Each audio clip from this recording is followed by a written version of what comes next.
Assalamualaikum warahmatullahi wabarakatuh.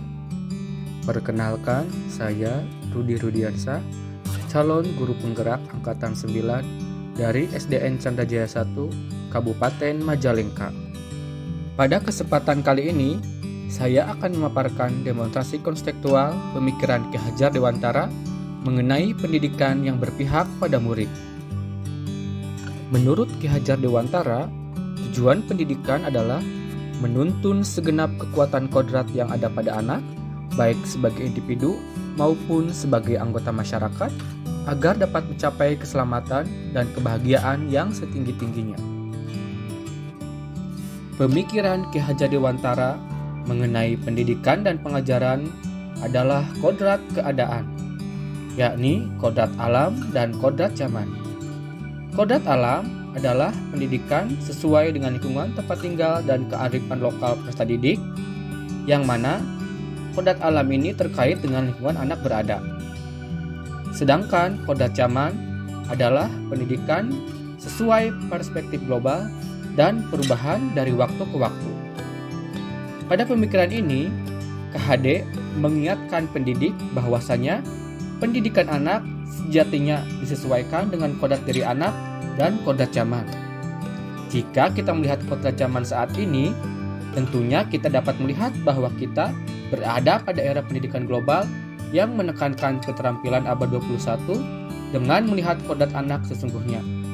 Selain konsep pemikiran tadi, Ki Hajar Dewantara juga mencetuskan semboyan yang hingga saat ini menjadi ruh pendidikan di Indonesia, atau yang dikenal juga dengan trilogi pendidikan Ki Hajar Dewantara, yaitu Ingarsu Sung Tulodo, atau di depan memberi teladan, yaitu guru harus berlaku baik dimanapun ia berada. Kemudian Ingmadya Mangun Karso, atau di tengah memberi bimbingan, yaitu memberi tuntunan dengan sepenuh hati di tengah-tengah murid. Dan Tutwuri Handayani, di belakang memberi dorongan, yaitu guru harus memberikan dorongan dan arahan kepada murid. Selanjutnya, relevansi pemikiran Ki Hajar Dewantara. Yang pertama, guru harus bisa berpihak pada murid. Kemudian, guru harus bisa menuntun murid sesuai dengan kodratnya. Selanjutnya, guru harus memahami karakter murid. Dan guru harus memahami tujuan pengajaran.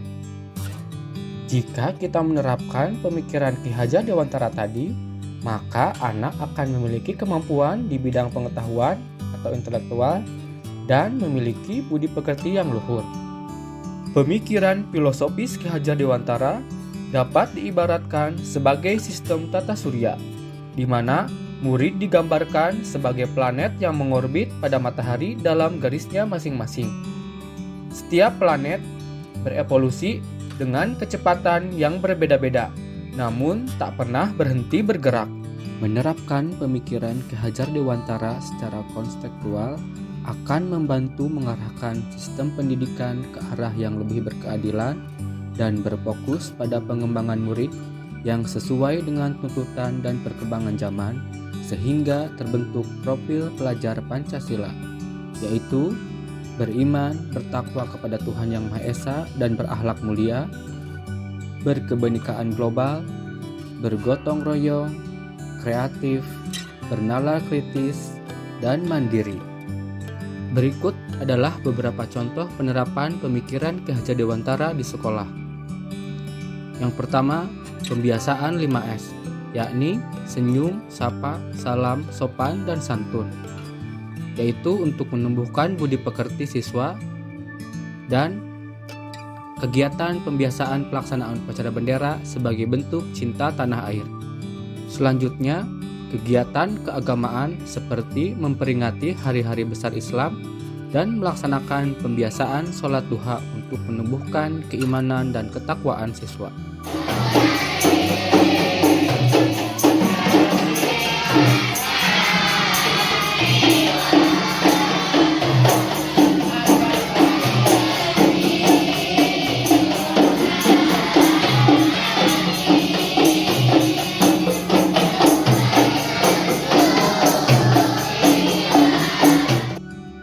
Selanjutnya,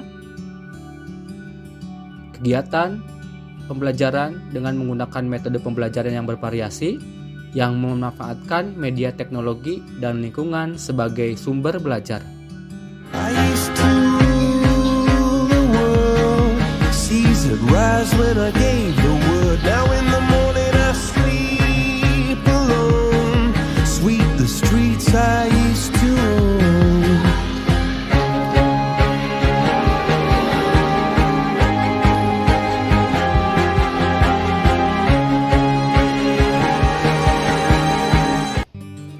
Dan kegiatan ekstrakurikuler untuk mengembangkan potensi dan minat serta bakat siswa. Mimpimu, arahkan pandangan ke depan, Tuhan kan menuntunmu. Sadarilah masa berganti, tantangan kan kita hadapi, bergandeng tangan untuk negeri, era kita menanti berseri. Kita belajar Pancasila, kita bernafas dalam sila-silanya. Untuk dapat mewujudkan pemikiran Ki Hajar Dewantara mengenai pendidikan yang berpihak pada siswa, tidaklah mudah. Tentu ada tantangannya, yaitu yang pertama, masih rendah motivasi dan minat siswa untuk mengikuti kegiatan yang dilaksanakan oleh sekolah. Dan yang kedua, penerapan pemikiran Ki Hajar Dewantara dalam pembelajaran masih belum maksimal.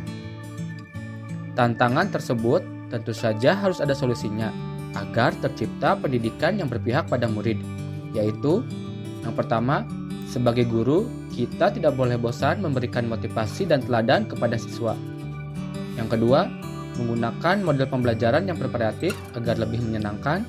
Dan yang ketiga, mengikuti kegiatan pengembangan diri, pelatihan, workshop atau seminar untuk menambah pemahaman dan wawasan, khususnya di bidang pendidikan.